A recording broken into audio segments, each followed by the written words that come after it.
안녕하세요. 북클럽입니다. 제가 오늘 준비한 책은 이하영님의 인생의 연금술 마지막 시간입니다.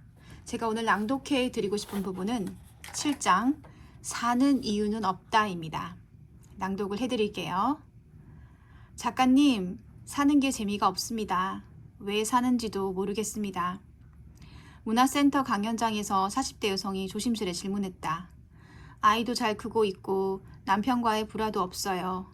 건강에도 큰 문제가 없고 맞벌이 부부라 경제적으로도 부족함이 없죠. 집도 시댁에서 해주셔서 거주에 대한 불안도 없습니다. 남들은 제가 행복할 거라고 말하는데 저는 전혀 그렇지가 않아요. 그냥 시간만 보내는 느낌이에요.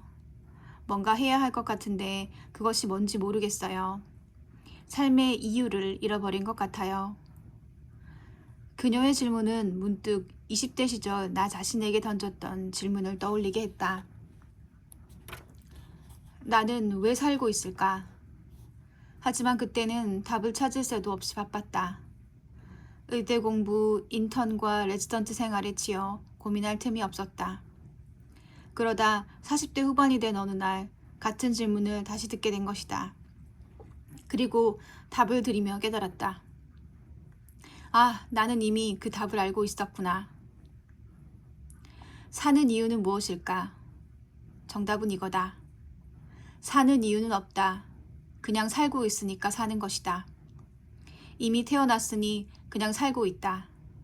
그러다 죽음이 찾아오면 별 이유 없이 죽는 것이다. 죽는 이유가 없듯이 사는 이유도 없다. 지금 자신의 손을 보라. 손이 존재하는 이유가 무엇일까? 악수하기 위해서? 밥을 먹기 위해서? 글 쓰기 위해서? 그렇지 않다. 손은 그냥 있기 때문에 있는 것이다. 그냥 태어날 때부터 그렇게 태어났다.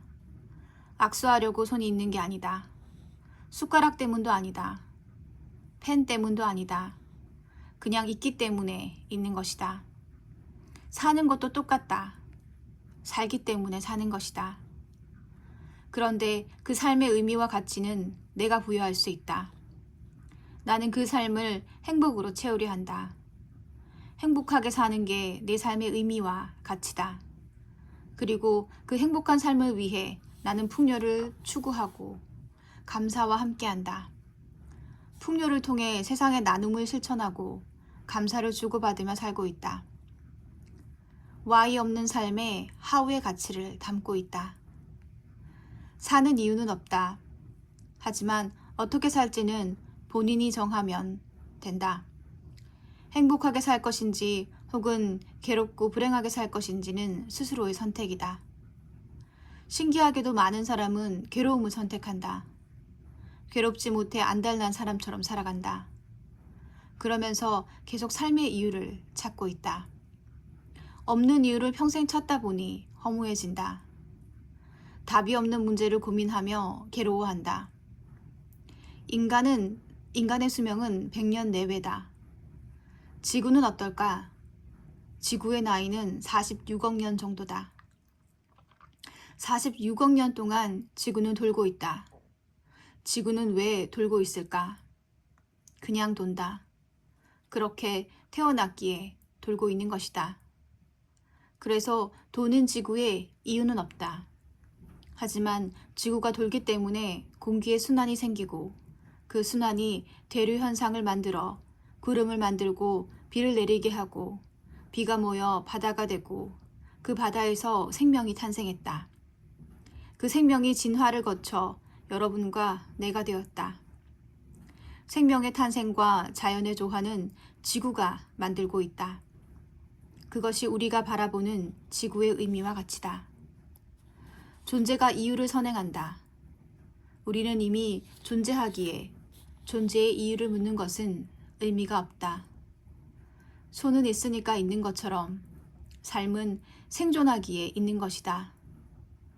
죽음의 인연이 다가오면 우리는 그 존재를 다하게 된다. 그러니 사는 이유를 찾을 시간에 어떻게 하면 행복할지 고민해보라. 행복은 멀리 있는 게 아니다. 살아 있다는 게 행복한 것이다.